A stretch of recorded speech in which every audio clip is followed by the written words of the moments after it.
से एक सवाल में। देखिए, सबसे पहले तो आज आप और हम सब यहाँ बैठे हैं, इतना बड़ा मानवता पर, पूरी सृष्टि पर, चाहे विकसित देश हो चाहे विकासशील देश हो, सब पर कोरोना महामारी का प्रभाव जो पड़ा है, उससे सभी आर्थिक और सामाजिक सभी गतिविधियां रुकी है। निश्चित तौर पे प्रशासनिक और राजनीतिक गतिविधियां भी रुकी हैं।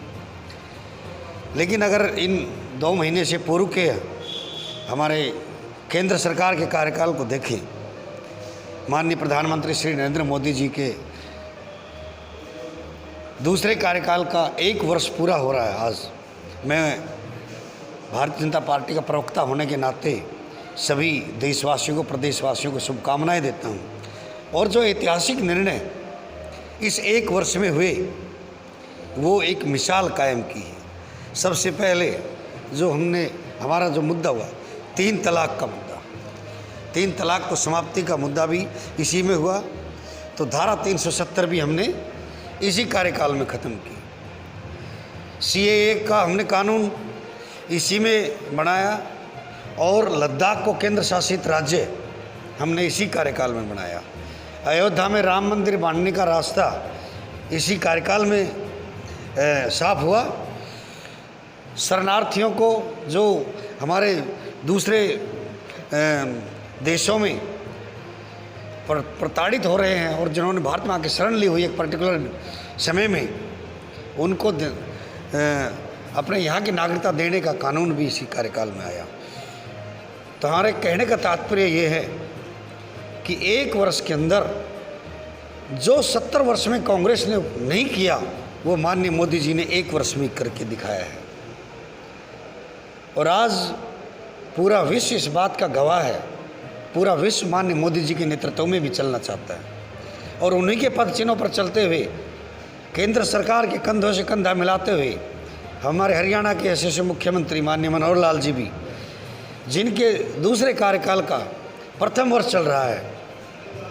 हालांकि सरकार के शुरुआत में ही हमें कोरोना जैसी महामारी को हमने झेलना पड़ा है, लेकिन आपको मैं बताते आज अति प्रसन्नता हो रही है कि इस हमारे क्षेत्र की बहुत चिर परिचित, बहुत पुरानी मांग जो बाईपास की थी, रोड के चौड़ा होने की जो बात थी, इसका जून में बिड्स ओपन हो जाएगी और मेरा ये मानना है जुलाई अगस्त तक इसकी टेंडर की प्रक्रिया सब पूरी होके और वर्क अलॉट भी हो जाएगा। अगर कोई बहुत ज़्यादा कोई रुकावट, कोई लिटिगेशन कहीं से नहीं आई तो ये इस बात की मुझे बड़ी खुशी है आप लोगों से शेयर करते हुए।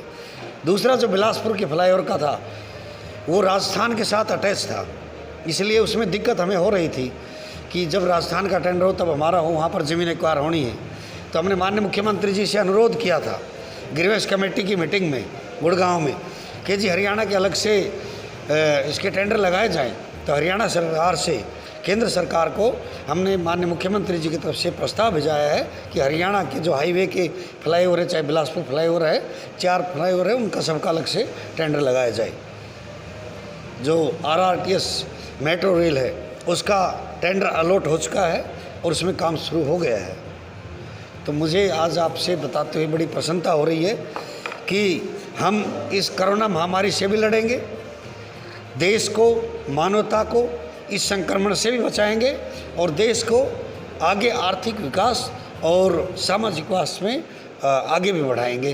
प्रदेश में भी माननीय मुख्यमंत्री जी के नेतृत्व में जिस तरह से 20 लाख करोड़ का पैकेज पूरे देश को माननीय मोदी जी ने दिया, हमारी माननीय वित्त मंत्री निर्मला सीतारमण जी ने, हरियाणा ने उसी तर्ज पर चलते हुए MSME micro small medium enterprises का अलग से एक डिपार्टमेंट बनाया है ताकि जो उद्योग हैं उनको राहत मिल सके।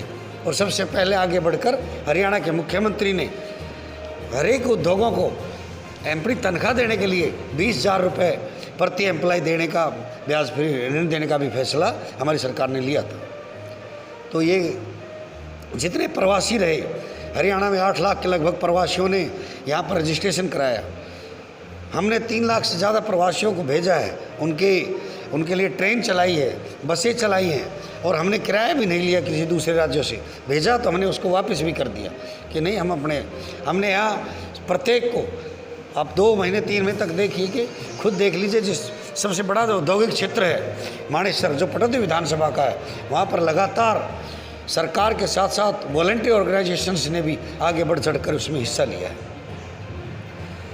और मैं तो इतना ही कहना चाहूँगा कि आज शाम को 4 बजे हमारी पार्टी के यशस्वी राष्ट्रीय अध्यक्ष माननीय Shri JP Nadda ji social media के माध्यम से देश को संबोधित करेंगे। आप और हम सब आज माननीय JP नड्डा जी का भाषण भी सुनेंगे, उनके विचार भी सुनेंगे। और आपसे सभी मित्रों से आप सब लोग, क्योंकि लोकतंत्र के चौथे स्तंभ होने के नाते आपका भी दायित्व है, हमारा भी दायित्व है कि आप सब मिलकर इस कोरोना महामारी से बचने के लिए लोगों को और ज़्यादा प्रचार प्रसार करें कि मास्क का प्रयोग करें, सैनिटाइजेशन कराएं और सोशल डिस्टेंस का पालन करें।